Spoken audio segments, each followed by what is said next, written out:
Selamat sore, nama saya Vijay Kumar, asal instansi Lembaga Sertifikasi Kompetensi Bahasa Inggris. Saya berasal dari Tanjung Balai, Sumatera Utara. Judul gagasan sesuai dengan yang sudah dipilih adalah kebutuhan Dudi terhadap lulusan yang tersertifikasi. Ada dua yang ingin saya gagas pada hari ini. Yang pertama adalah sertifikasi bagi karyawan UMKM yang sudah ada dengan skala prioritas. Yang kedua adalah mendata tenaga kerja yang baru melalui dapodik sekolah formal. Yang pertama adalah mengapa harus disertifikasi karyawan yang sudah bekerja. Nah, kebutuhannya sebenarnya sangat besar, sebab UMKM adalah tulang punggung yang memberikan kontribusi ekonomi sebesar 50% di Indonesia. UMKM ini mengundang investor agar mau menanamkan modalnya dari mulai skala besar, yang kecil sampai yang besar juga. Sehingga kita harus bisa sebenarnya menyiapkan karyawan-karyawan yang sudah tersertifikasi. Sebenarnya bukan hanya untuk memberikan mereka suatu standar layanan, namun mengangkat harkat dan derajat mereka. Saya ingin berbicara mengenai dua pengalaman, yang satu dari pribadi saya, yang satu lagi dari rekan-rekan. Saya akan coba mulai dengan pengalaman rekan saya dulu. Ada sebuah insiden yang kurang mengenakan ketika rekan-rekan saya memilih untuk menyantap makan malam di waktu yang cukup larut setelah kembali dari perjalanan yang cukup panjang. Sudah pasti kita tahu bahwa hal itu akan membuat mereka merasa letih yang luar biasa. Setibanya mereka di tempat rumah makan ini, mungkin keadaan toko sudah mulai tutup, namun kita dilayani ternyata rekan-rekan tersebut. Dalam proses pelayanan, yang pertama adalah mereka langsung menunjukkan apa yang masih tersedia. Bagus, sehingga tidak perlu bertanya-tanya terlalu jauh karena malam sudah larut. Para rekan saya itu juga sudah letih. Lalu dibuatlah pesanan. Asumsinya semuanya sudah memesan. Kemudian tibalah saat duduk untuk menanti makanan. Yang hebatnya, pesanan tiba tidak kurang dari sekitar 15 menit. Jadi tidak perlu menunggu lama. Sehingga di sini kita bisa apresiasi chef yang sudah ada di situ. Namun ada kekurangan. Ternyata ada satu lauk yang belum juga tiba di meja. Lalu oleh teman saya meminta pesanan supaya dimasakkan sebuah hidangan lain. Ini disampaikan kepada pihak kasir. Lalu kita tidak tahu bagaimana cara penyampaian kasir.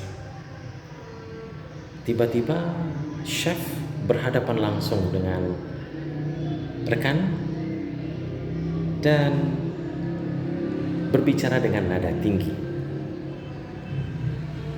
Seakan-akan kita tidak memesan dari awal, seperti itu. Tapi ini tidak kita begitu perhatikan karena kembali stamina sudah letih ya. Namun ternyata ini didengar oleh sopir yang membawa kami dan rekan-rekan untuk berwisata tadi.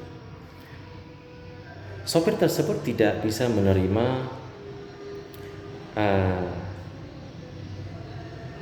respon dari chef karena dia merasa bersalah membawa kami ke tempat itu sehingga kami mendapat pelayanan yang kurang baik. Namun kejadian berikutnya adalah owner dari rumah makan itu langsung datang dan meminta maaf, memohon maaf yang sebesar-besarnya. Kami di situ baru menyadari bahwa oh ya, ada kejadian gitu. Ya sudah, kita maafkan. Ya juga manusia sudah pasti tidak luput dari kesalahannya. Itu satu. Sampai kami beranjak dari tempat itu dan menuju ke mobil untuk bersiap pulang. Chef tidak kurang meminta maaf. Kami sampai merasa kasihan. Waduh, kenapa bisa begini jadinya? Itu satu kejadian. Kejadian yang kedua, kembali di tempat makan lagi. Apa yang terjadi adalah kalau yang tadi pesanan yang sudah diutarakan tidak dicatat, kalau yang ini dicatat dengan baik, dengan rapi, dan diulang sebelum akhirnya beranjak ke kitchen area-nya. Diulang dan mungkin karena ya rekan-rekan tadi sibuk berbicara atau apa gitu dan diiya-iyakan saja gitu. Lalu datanglah pesanan. Ternyata pesanan yang sampai di meja kita itu terjadi kesalahan.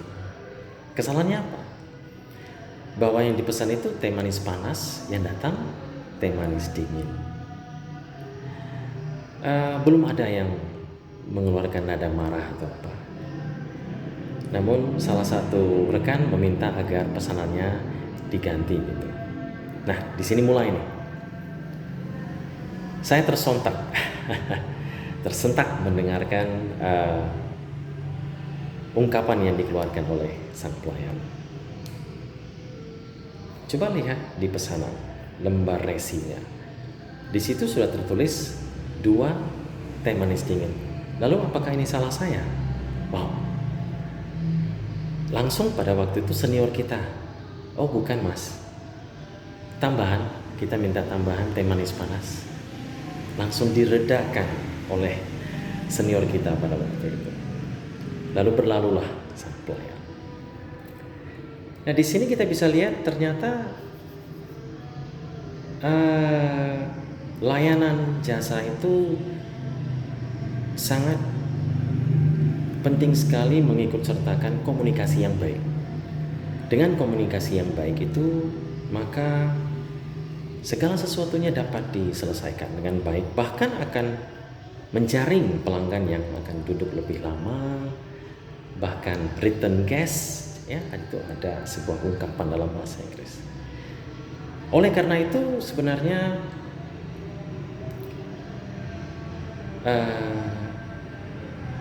kita mintakan supaya karyawan UMKM yang sudah ada itu yang terlebih dahulu mendapat sertifikasi. Nah itu satu. Yang kedua, sebenarnya tenaga kerja baru itu bisa direkrut melalui dapodik sekolah formal yang SMA, SMK. Hal ini ditujukan supaya kita bisa mendapat data yang lebih konkret tanpa harus menunggu dari sebarang pihak. Oleh karena itu, saya ingin menyimpulkan bahwa yang satu, mari kita sertifikasi dulu terlebih dahulu karyawan yang sudah ada, baru kita pikirkan mengenai sertifikasi tenaga kerja baru. Demikian dari saya, Vijay Kumar, asal instansi Lembaga Sertifikasi Kompetensi Bahasa Inggris. Selamat sore.